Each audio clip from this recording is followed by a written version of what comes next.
Hey y'all, Natalie here with a cherry on top, and I am doing Mixed Media Mix Up Volume 1 today. Stripes and Splatters, an introduction to mixed media. So first we're going to practice here in an art journal, and I'm showing you the importance of gesso.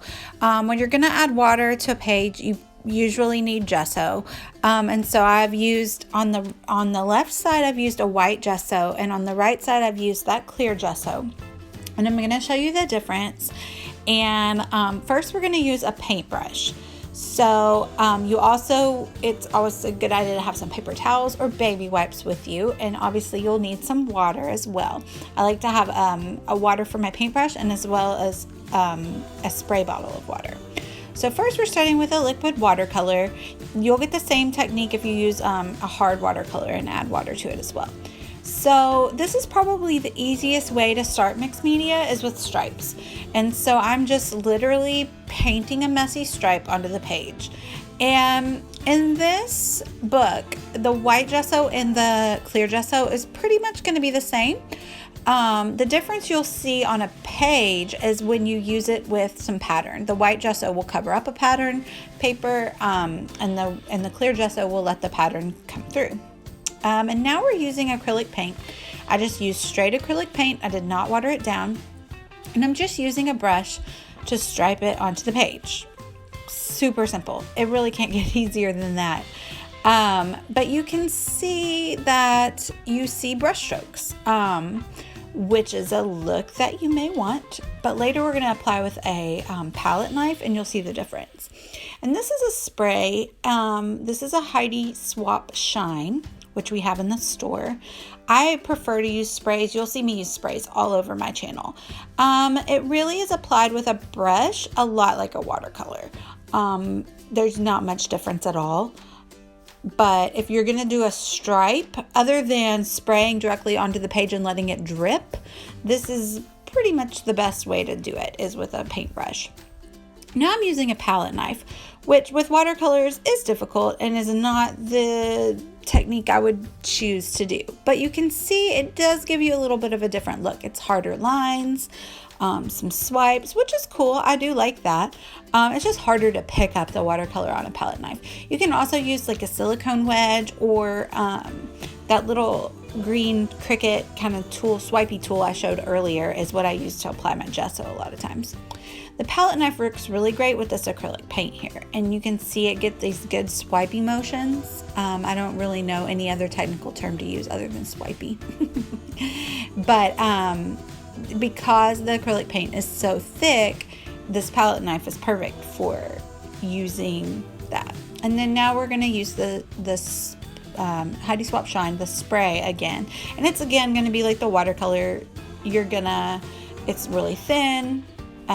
You can get it applied to the page perfectly if you really want to, but again, the brush is probably going to be your better option. But I'm just showing you the different ways that you can apply your stripes. You can also do stripes with ink pads. I haven't done that in this tutorial, but we can get there if there's interest. And now I'm going to show you layering of color real quick. I am just adding more water and building up layers, and then with that pool of water, if I let it dry, it's going to have a softer look. If I use this heat gun to dry it, you're going to get these hard water lines, and I like both looks. A lot of times I do want the hard water lines. So that's just me showing you what that looks like. I'm going to lift it up here. There you go. So see, it's just more of a texturized feel maybe with the watercolor. It's just a way to show depth with your watercolors. Now we're going to splatter. You can tap a paintbrush with an item. The farther away that you hold it, the splatters are going to be less controlled. You can flick a paintbrush. Those are again less controlled in my opinion. I don't prefer that method. My favorite method is tapping it. You can tap the paintbrush, or sometimes I hold the non-paint filled item in my hand and I tap the paintbrush on the palette knife or marker or whatever. It's just how you gain control. For the acrylic paint, I did spray some water in there to water it down. You're not going to get good splatters with acrylic paint without watering it down. Also, because it's such an opaque color with the stripe, you can't really see the splatters that much. Only around the outsides of the stripe can you see it. So I'm showing you again, flicking the brush head. I don't prefer that method, but it does work. You kind of get more of like a gunshot splatter rather than an all over splatter when you do something like that. So I just suggest grabbing an extra paper or an art journal. I like an art journal because you can reference back to the techniques that you did to see which one you prefer when you're working on a page. But there we go. That was it. And so now I'm going to show you how to apply those stripes and splatters and create a page with them. Because, yeah, it's fun to play around in an art journal, but I think everyone's end result here, usually with paper crafting, is to create a layout. So I'm using sprays. Sprays are usually my favorite. So I'm using sprays and a paintbrush. So again, it's going to be like a watercolor. So if you don't have sprays and you have a watercolor palette, you can get the same result.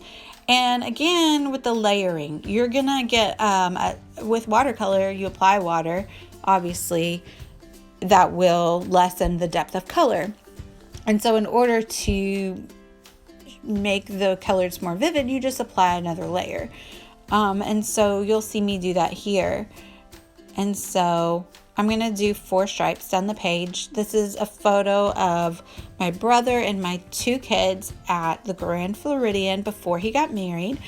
It was right before Christmas, and so they had this giant gingerbread house, so pretty, but the lighting in there was very yellow. It was a dreary day, and let me tell you, that professional photographer at Disney World was amazing, because my photos are yellow, but his photos were gorgeous.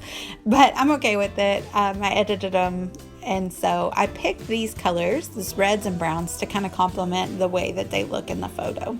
So I've applied my stripes, I let those dry, and now I'm going to apply my splatters. And the best way to get splatters is to fill your paintbrush up with whatever medium you choose, whatever paint or watercolor you're using. This paintbrush is not very flexible, and so it's not holding paint as well as I would like. But I did want the smaller splatters. You're probably going to get bigger splatters if you use that big paintbrush that's sitting over there on the side. But the best the best way to get results with your splatters is to saturate your paintbrush with the ink, whatever. So I had to add more from my spray bottles is what I'm getting at here. Sorry to ramble. And so now I'm going to do the last color and let those dry too. And another thing people say is that their page warps. And I feel like most mixed media layouts I see online, they're going to have warped pages. And I feel like that's just something that if you don't like it, I don't really know how to combat that. I think it's expected. That's just what happens when water goes on a page and applies. And I don't mind the texture. It does help when, like, this white pages adhered down to a background paper. So that will help, and also putting it in a page protector will help. But there's always going to be some crinkle to the paper. And I feel like that's something they're going to have to accept with mixed media. So now I just have some embellishments pulled out to enhance my photo here. So the stripes shine out of the background, and I'm just doing some clusters to build up my photo and embellish it. I pulled out reds and like craft color, cork color, browns, and I die cut a Tim Holtz snowflake out with my my Sizzix machine. And since it's gingerbread, I put oh snap. It's right before he gets married, like literally an hour before. So there's going to be a subtitle down there on that tag that says Aaron's getting married. Oh snap, Aaron's getting married. So, and this is going in my Disney/wedding album. It's 8.5 by 11. Let's adhere everything down. And I wanted those stripes to shine, so I'm just doing this cluster right in the middle and nothing else along the page. And those are just from my stash, some old tags. I'm really trying to go through stash. I have so much stuff. I've been scrapbooking for over 20 years, so I'm sure a lot of you can relate. So much stuff accumulates, right? I don't even know where that cute little Polaroid die cut came from. And when I use gesso, I do use that Nuvo glue and adhere everything down because it's not going to stick well no matter what. I won't put on that sticker, but a lot of times I will put it on stickers as well. So that's it, y'all. I hope you enjoyed this volume 1 of Mixed Media Mix Up. Leave any comments or questions in the comments below, and I'm going to start a thread in the message board over on A Cherry on Top. I'll link down below. And thanks for watching. Give me a like and a follow. Bye, y'all.